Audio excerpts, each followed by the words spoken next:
Hey guys, I must admit I'm a little disappointed in myself. Yesterday was April Fool's and I did not take advantage of that. What I probably would have done is, I don't know, use a white pencil crayon, teach in French, and attach your assignment in Wingding font.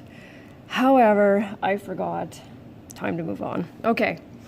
We're now into estimating square roots of rational numbers, and this isn't going to be that much more complicated, especially if you did the assignment where we were estimating square roots of natural numbers. I believe that was yesterday. So we're just gonna I'm just going to change it a little bit. So you can see I have lots of the benchmarks and perfect squares, and so the only difference, there's only one more step we need to do now, and that is to convert the fraction to a decimal. So write the fraction as a decimal. Now I'm going to say 2 decimal places, and that won't be necessary here, but it will be down here.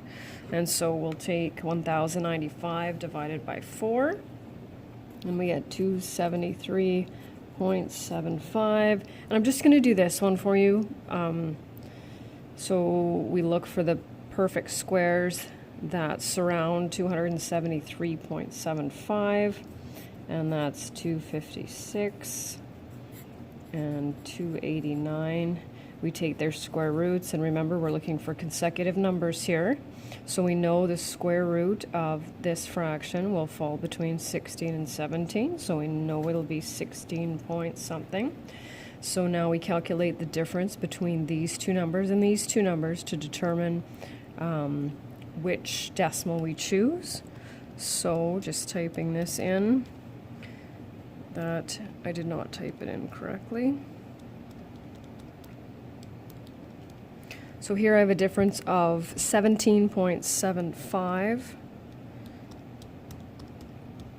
and here I have a difference of 15.25, which tells us that this is fairly close, just slightly closer to the 289, so I'm going to go with 16.6, and I always check, so I take the square root of 273.75 on my calculator, and I actually get 16.5, but remember you get that plus or minus 0.1 in either direction. So I'm going to move down here. Now here's where we get, you can see we now have some decimal perfect squares. We just have to be careful, but of course you have a calculator that will help you with that. And so you can see our natural perfect squares in these decimals, right? There's the 1, 4, 9, 16, etc., all the way up to 169, which matches all of these numbers right here. And so they're square roots, and sometimes this is where students might make a mistake if they don't use their calculator.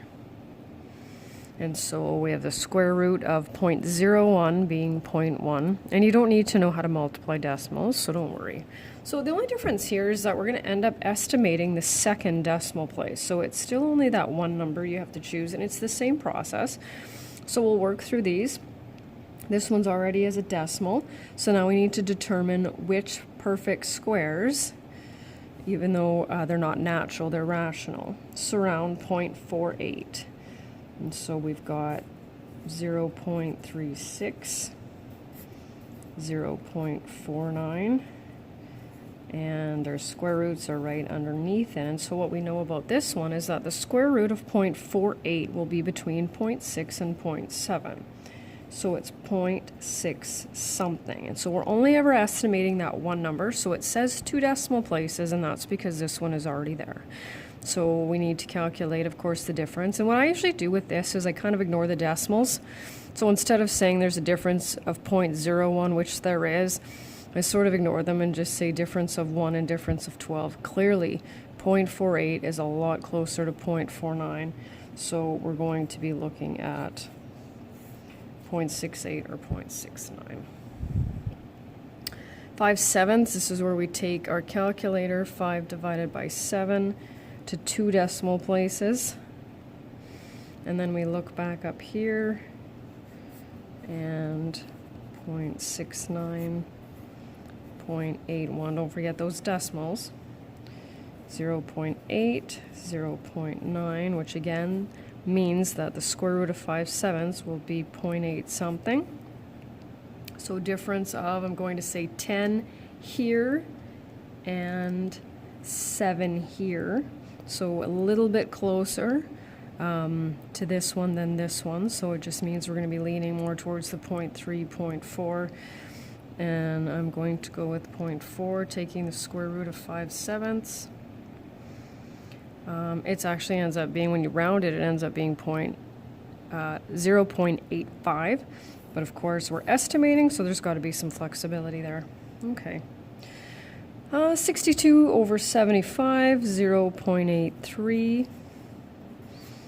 And 0, I'm going a little bit faster. Hopefully this is... We're almost finished this unit, actually, I think. Tomorrow's our last lesson, and then Monday will be review, and then I think on Tuesday we'll start circles. So, again, I got sidetracked there. 0.9, 1.0, so 0.9 something. Clearly a lot, even without subtracting. Sometimes you don't even need to calculate the differences. You can see that 0.83 is a lot closer, much closer to 0.81 than it is to 1. So I'm going to be leaning on that, choosing 1 or 2. And so what I'm going to ask you to do, because I know I go through this a little bit, I would say probably a lot quicker than I would if you were sitting in class, is I'm going to ask you to look at the 0.3 and determine which perfect squares surround 0.3.